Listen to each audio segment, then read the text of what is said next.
நம்மளுடைய சட்டமன்ற உறுப்பினர் வேலுமணி என்ன ஜி ஸ்கொயர் நிறுவனம் பத்தி சொன்ன உடனே திடீர்னு டக்குன்னு எந்திரிச்சார். அந்த ஜி ஸ்கொயர் நிறுவனத்தை பத்தி ஏன் பேசுறீங்க அப்படின்னு.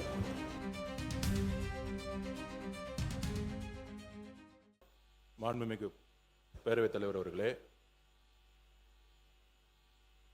பரந்தூர் விமான நிலையமா இல்லை விவசாயிகள் கண்ணீரானா? எங்கள் தலைவர் விவசாயிகள் கண்ணீர் பக்கம் தான் நிற்பார். இதை உறுதியாக சொல்றோம். மாண்புமிகு முதலமைச்சர் நேற்றே சொல்லியிருக்காரு, கூடிய விரைவில் விமான நிலையத்துக்கான இடம் கூடிய விரைவில் அறிவிக்கப்படும் சொல்லியிருக்கிறாரு. ஆனால் எங்களுடைய தலைவருடைய முதல் பிரச்சாரம் காலடிப்பட்டது விவசாயிகளுடைய கண்ணீருக்காக.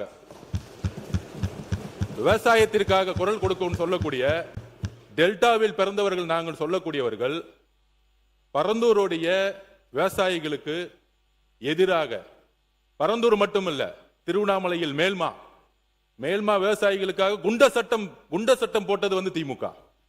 அப்ப இன்றைக்கு விவசாயிகள் மட்டுமல்ல, ஒட்டுமொத்த நீர்வளமும் எத்தனை ஏரிகள் என்பது இருக்குங்கிறது மூத்த உறுப்பினருக்கு தெரியுமா? கிட்டத்தட்ட 200க்கும் மேற்பட்ட தமிழகத்தில் மிக அதிக ஏரிகள் 381 நிறைந்த மாவட்டம், ஏரிகள் நிறைந்த மாவட்டம். அப்ப 381 ஏரிகளை பத்தி அவங்க பேசினதில்ல, மக்களுடைய குரலுக்கு பேசினதில்ல.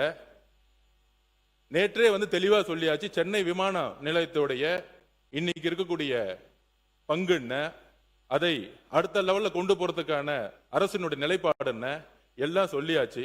ஆனால் நேற்றிலிருந்து திமுக இந்த விமான நிலையம் இல்லைன்னா தமிழகத்தோட முதலீடே போயிடும், இண்டஸ்ட்ரி டிபார்ட்மெண்ட்டே இருக்காது.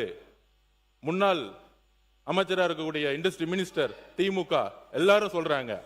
இண்டஸ்ட்ரி வர்றதுக்கு முக்கியமான காரணம் என்ன தெரியுங்களா? Single window system. ஊழல் இல்லாத ஒரு அமைச்சர், ஒரு முதலமைச்சர், ஒரு அரசாங்கம், எந்த நிறுவனம் இருந்தாலும் முதலமைச்சர் இன்னைக்கு நேரடியாக சந்தித்து எந்த இன்வெஸ்ட்மெண்ட் இருந்தாலும் வாங்க, நானே எல்லா துறையிலையும் எந்த விதமான ஹடில்ஸும் இல்லாம சிங்கிள் விண்டோ சிஸ்டத்துல 45 நாள்ல எல்லா பர்மிஷனும் வாங்கி கொடுக்கறோம்னு சொல்லக்கூடியவர் சிஎம். அப்படிதான் ஒவ்வொரு துறையில நடந்துட்டு இருக்காரு. அதனால நேத்து கூட நடந்துச்சு.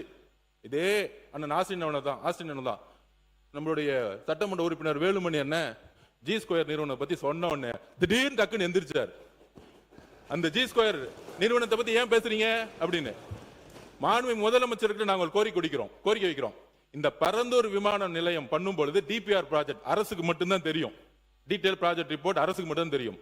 அந்த டீடைல் ப்ராஜெக்ட் ரிப்போர்ட் வரதுக்கு முன்னாடியே ஒரு கட்சி சார்ந்தவர்கள், நான் எந்த கட்சி பேரையும் சொல்லல, ஒரு கட்சி சார்ந்தவர்கள் அந்த நிலத்தை சுத்தி லேண்ட வாங்கி மிகப்பெரிய ரியல் எஸ்டேட் மோசடி நடந்திருக்கு.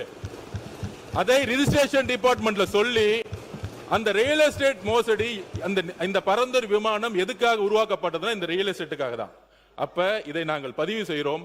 விவசாயிகளுக்காக, விவசாயிகளோட கண்ணீருக்காக கிட்டத்தட்ட 2 போகம் அங்க விவசாய உற்பத்தி பண்ணிட்டு இருக்காங்க. 2 போகம். இத்தனை ஏரி இருக்கு, 381 ஏரிகள் இருக்கு.